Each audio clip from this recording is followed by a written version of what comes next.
I'm just really excited to be here. Hello, everyone.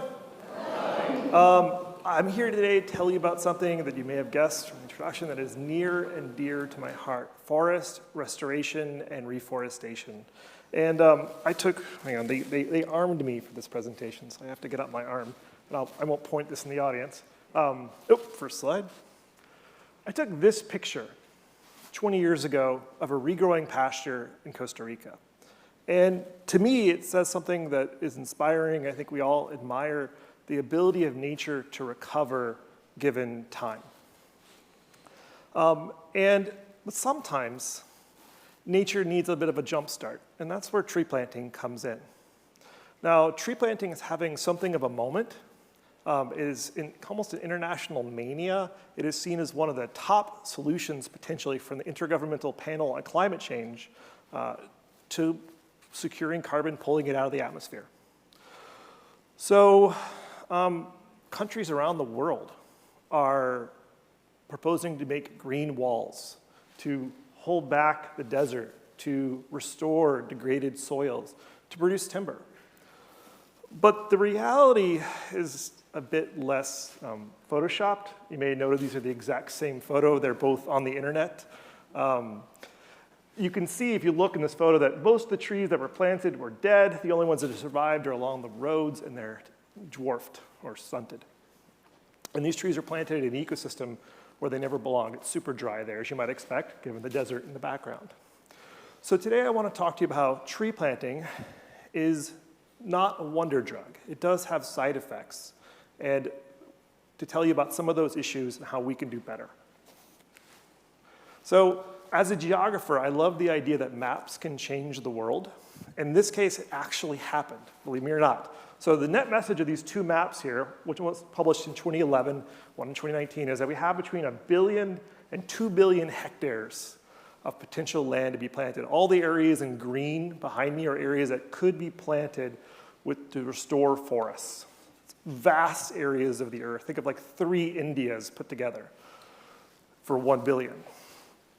So these maps got people excited. And what happened is countries around the world started doing voluntary pledges. And 350 million hectares is slightly larger than India. I'm using India as a scale of measurement.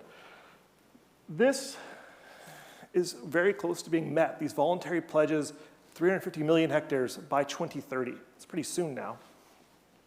And countries, this spread to the UN Decade for Ecosystem Restoration, which is now.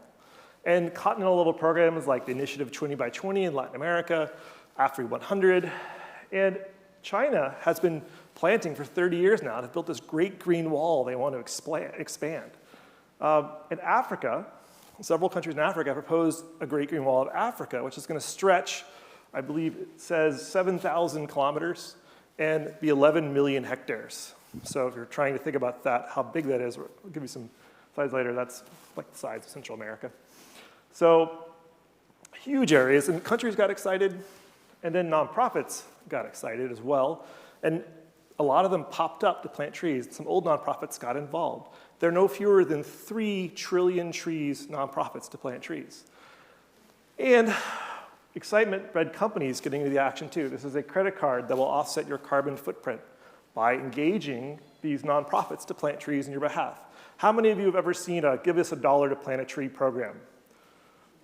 I see a few hands in the audience. You can go do it at the gas station when you check out, offset your carbon emissions. And it's even appeared on TV. This is John Oliver from Last Week Tonight. If you don't know the program, it's wonderful. And you know he just loves carbon emissions.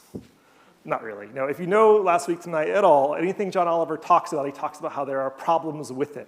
And the problems here come that there's very little ways to tell that companies are actually carrying through and the trees are surviving and growing.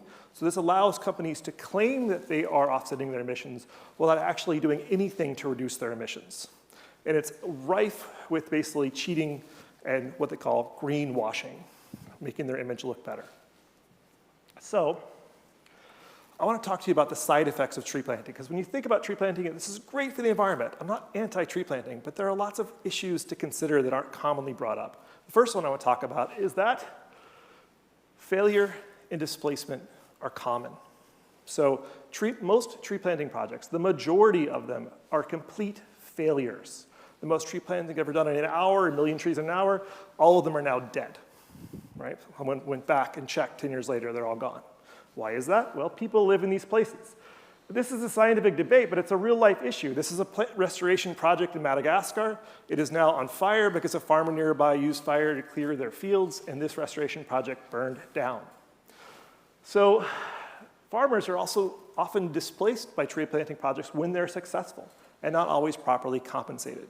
So because people live in these places and actually getting land to do restoration is really hard, I wanted to ask, are these global forest restoration pledges feasible? And the short answer is no. No, they're not, right? A third of countries pledged 10%, more than 10% of the area. One country pledged 80% of the area, which would be like the lower 48 states, all committed to being planted. The average is 2 million hectares, which is the size of El Salvador, right? So maybe you don't have El Salvador fixed in your mind. El Salvador was more conservative. They pledged 1 million hectares, which turns out to be, of course, half of the country devoted to restoration. How are they going to produce food? Where will the cows graze? These are questions left. So this is an issue. And if you look at El Salvador a little more closely, El Salvador just recently reported that it's made 1/10 of the way there. It's got 10 years left on its commitment, and it's had 10 years since it made its commitment. It's only gotten 10% of the way. So it's not working so well. And in fact, when you look at their countries, less developed countries actually committed more area. So we look at how much area they actually planted now versus how much they pledged. And this blue line says they've committed to double their area, which is pretty ambitious if you ask me. But over here, El Salvador pledged to triple its area of planted crops, planted trees. Super ambitious. And you may notice the colors get redder the further up here you go. So after accounting for a few factors about countries, we find that less developed countries, for a variety of reasons, are committing to these vast areas which may not be feasible for them to do. Finally, and this is a really critical point, a quarter of countries lost more habitat in the previous 15 years than they committed to restore in the next 15 years. So they're losing tons of forests, which they cannot replace, often old growth, and pledging to plant trees in those areas. So, and really, that's gonna be challenging to keep those trees alive.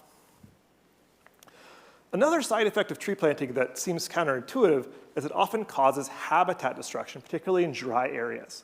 Now, this is often called the tyranny of trees and grassy biomes. It's a cultural bias. We often look at grassy or sparsely treed areas like, ooh, that area is degraded and really messed up by people. But this ugly thorn forest, grass in between, is a very diverse ecosystem. And in India, this is an actual picture taken by my colleague Forrest Fleischman. They bulldozed it and replaced it with a eucalyptus plantation. So you can imagine this is not good for the environment and sequester more carbon. It was just to plant trees. So there's a cultural issue here.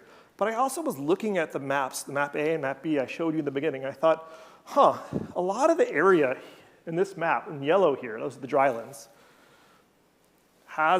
it's marked out for restoration. And I thought that's really strange because those landscapes often have trees already. And in fact, when we used a database of satellite imagery and counted a lot of trees, all the areas in red in these two maps, this is map A and map B, are areas where there already were trees. There is no room for additional trees. These wooded drylands do not need restoration.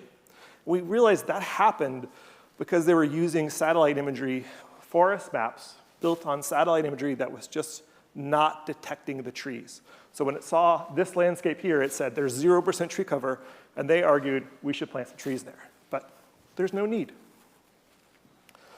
Now, the final side effect of all these commitments to restoration are that a lot of them are to put in monoculture plantations. About half of the commitments are to put in monoculture plantations. And a lot of the company commitments are to put in monoculture plantations. And this is a plantation of eucalyptus in Brazil. Brazil is one of the largest producer of wood, just ahead of the US, from plantations. But we have no way of tracking plantations. So they can go in anywhere, they can replace rainforests, they can replace savannas. We have no way to know until very recently. And that's why this last year, I helped produce one of the world's first maps of, this is actually, I guess, the world's first map of tree plantation expansion. Sounds very weird to say it that way, but it is. And you can see there are a lot of plantations that have regrown in southern Brazil, a lot in Southeast Asia, And plantations are red here, and natural forests are blue. You can kind of see the pattern in Southeast Asia. So we found that plantations made up half of recent regrowth in the tropics. And 14% of those plantations were planted in areas where they shouldn't have been, in drylands, basically destroying habitat. And actually, if we look at the rainforest parks, which are near roads, 1 in every 11 parks has a plantation that's occurring inside of it, usually because it was clear, the rainforest was cut down, and they planted something on top of it. It seems like a strange thing to say, but I thought I would show you 2 quick examples. Here are the grasslands of southeastern Colombia. These are the Llanos over here. And this is a picture of the plantations for vegetable oil, oil palm. They were planted, all these little red blocks represent oil palm plantations. And that's for food and shampoo. If you read your shampoo, sodium lauryl sulfate is basically a derivation of this. Or if you like junk food, it's mostly oil palm, Nutella, oil palm. If you like tires, and we all do, you need natural rubber. And natural rubber plantations are expanding globally. Here's Nigeria in a rainforest park just outside a city, one of the major cities in the country. This park is a heavily protected park that is now invaded by an oil palm and rubber plantation. And so the rainforest that was there, now here, looks like that now.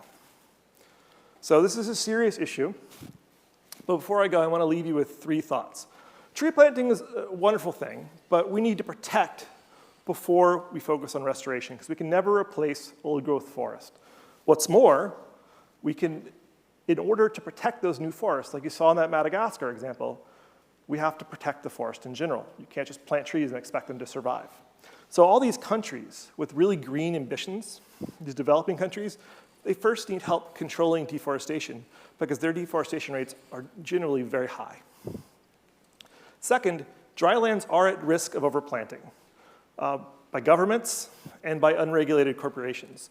Tree planting and carbon offsets are the Wild West right now and sorely in need of regulation. And finally, informed consumers have power. So all these plantation maps will hopefully enable consumers to know when their vegetable oil is come from a burnt rainforest. And with that, I'd like to say that I'm not against tree planting. I think tree planting is a powerful tool. Like all powerful tools, it can be used for good or for ill. And if we truly want to restore the planet by planting trees, we need to do better. Thank you.